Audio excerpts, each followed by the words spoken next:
మాశైలపుత్రి నవరాత్రుల మొదటి రోజున పూజించబడే దేవత. ఆమె హిమవంతుని కుమార్తె అయిన పార్వతీగా ప్రసిద్ధి చెందింది. మాశైలపుత్రి జననం వెనుక ఉన్న కథను అర్థం చేసుకోవడానికి ఆమె పూర్వ అవతారాలలో ఒకటి అయిన సతీదేవి గురించి ఇప్పుడు తెలుసుకుందాం. సతీదేవి ఒక గొప్ప రాజు దక్ష ప్రజాపతి కుమార్తె. పురాణాల ప్రకారం బ్రహ్మదేవుని కుమారులలో దక్ష ప్రజాపతి ఒకరు.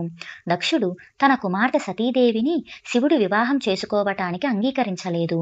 అయితే సతీదేవి తన తండ్రి మాటను ధిక్కరించి శివుడిని పెళ్లాడింది.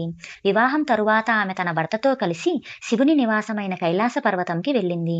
ఒకసారి దక్షరాజు ఒక గొప్ప యజ్ఞాన్ని నిర్వహించి ఆ మహాయజ్ఞానికి హాజరు కావాలని దేవతలందరినీ పిలిచాడు. అతడు సతీదేవిని మరియు శివుడిని ఆహ్వానించలేదు. సతీదేవి తన తండ్రిచే నిర్వహించబడుతున్న ఈ మహాయజ్ఞం గురించి తెలుసుకున్నప్పుడు ఆమె దానికి హాజరు కావాలని కోరుకుంది. వారిని ఆహ్వానించబడలేదు కాబట్టి ఆమెను యజ్ఞానికి వెళ్లకుండా శివుడు అడ్డుకున్నాడు. కానీ సతీ తన భర్త సలహాను పట్టించుకోకుండా వేడుకకు వెళ్ళింది. తన సొంత తండ్రి దక్షరాజుతో సహా బంధువులు ఎవరూ ఆమెను చూడటం సంతోషంగా లేకపోవడంతో ఆమెకు ఆహ్వానం లేదని భావించింది. ఆమె తల్లి ప్రసూతి మాత్రమే తన కూతురిని చూసి ముగ్ధురాలై ఆమెను కౌగిలించుకుంది. సతీదేవిని తన సొంత ఇంట్లో స్వాగతం పలకకపోవడంతో చాలా బాధను అనుభవించింది. దక్షుడు తన ముందు మరియు అతిథులందరి సమక్షంలో కూడా శివుడిని అవమానించాడు. ఇది సతి భరించలేక విపరీతమైన దుఃఖంతో ఆమె పవిత్ర యజ్ఞం కోసం ఉద్దేశించిన బలిపీఠం వద్ద బలి అగ్నిలో దూకి తనను తాను దహనం చేసుకుంది. సతీదేవి ఆత్మాహుతి వార్త శివునికి చేరింది. ఆయన కోపంతో ఆయన భయంకర రూపమైన వీరభద్రుణ్ణి పిలిచి వెంటనే దక్షుణ్ణి నాశనం చేయడానికి ముందుకు సాగాడు. ఆయన దక్షుని శిరచ్ఛేదం చేసి పవిత్ర యజ్ఞం కోసం సిద్ధం చేసిన యాగపందిరి మొత్తాన్ని నాశనం చేశాడు.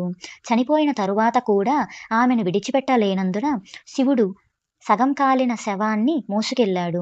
శివుడు మృతదేహాన్ని తన వెంట తీసుకెళ్లడంతో శరీర భాగాలు పలు చోట్ల పడిపోయాయి.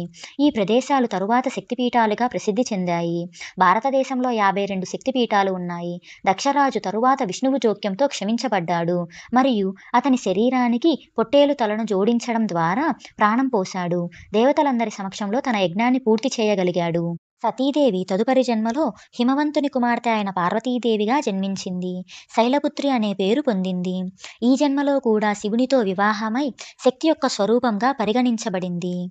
మాశైలపుత్రి నవదుర్గాలలో అత్యంత ప్రముఖమైన దేవత. ఆమె అంతులేని మహిమల కారణంగా నవరాత్రుల మొదటి రోజున ఆమెను పూజిస్తారు.